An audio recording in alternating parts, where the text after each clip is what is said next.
Hello YouTube, this is Dark Emissary 617, and this is my review for the Marvel Thor Ragnarok Funko Pop of Surtur.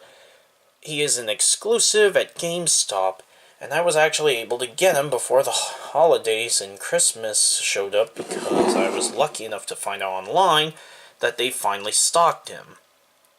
So, as you can see here, he is number 252 in the Marvel series of Funko Pops. And he has the famous only at GameStop sticker that everyone knows. Then there's how he looks on the box, which, quick heads up, I actually wish he looked more like on the box, because on the box he had better details. He had the black horns, he had better face paint. I mean, his face actually breaks up the paint. He even has black eyes painted, which actually would have looked cool. And they even painted his teeth orange with the clear bits there. But unfortunately, they just seemingly painted over it and didn't paint the eyes, so a lot of lost details, sadly. Then you see on the sides, and on the back it shows all the other Pops that you can get in this line of the Funko Pops. Now, quick rant I want to get out of the way before I continue on this review. Truth be told, I saw Thor Ragnarok. I liked the movie, but in all honesty, it's not my favorite Marvel movie nor my favorite Thor movie. Like most people probably complained by now, I actually thought that Thor Ragnarok was just a little too silly. This guy is like a very legendary, infamous underworld like overlord of evil and death, and they kind of made him come off as silly as in the beginning of the film.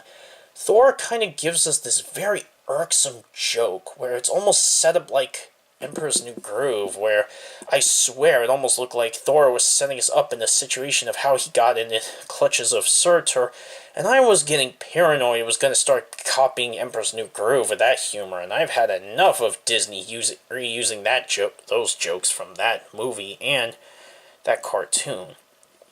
And overall, the film was fine, but the film was just too silly in my opinion. I mean, and I had high hopes because Hela is one of my favorite Marvel villains, and she was actually our first main female antagonist, so that was a complete shame. But if you're not thinking about the movie, let's at least just take a good look at this Pop and see if it's any good.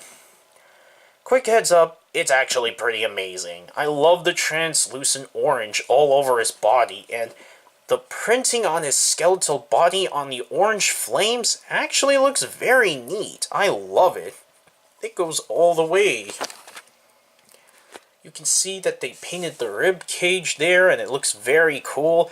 You have his pelvic area, and the legs are actually painted all the way down to the point you can see his very strange feet just kind of stop there with, you see his flame-like toes, his fiery toes there. And the paint just follows down to the toes on this foot. So he does look incredible, and they even did some paint on like his arms. You can see some other bits of his arms and the other bones.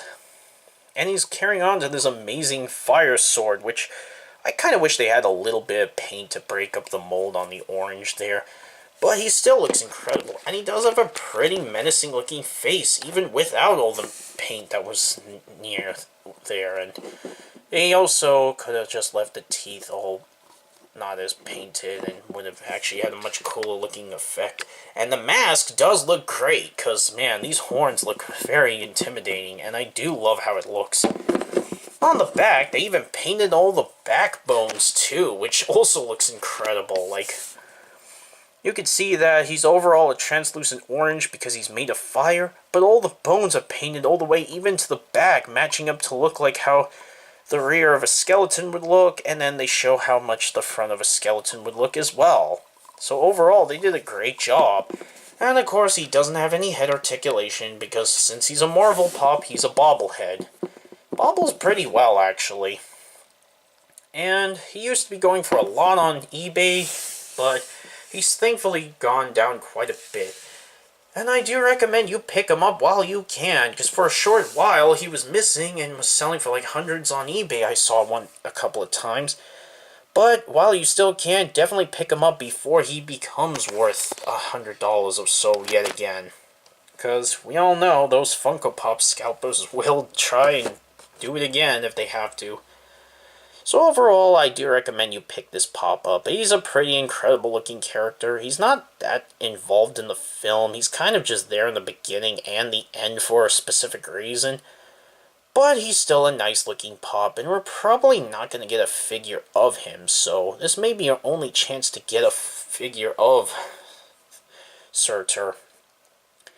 So anyways, that's been my review for the Thor Ragnarok Funko Pop of Surtur, a GameStop exclusive. And this is Dark Emissary 617 signing out.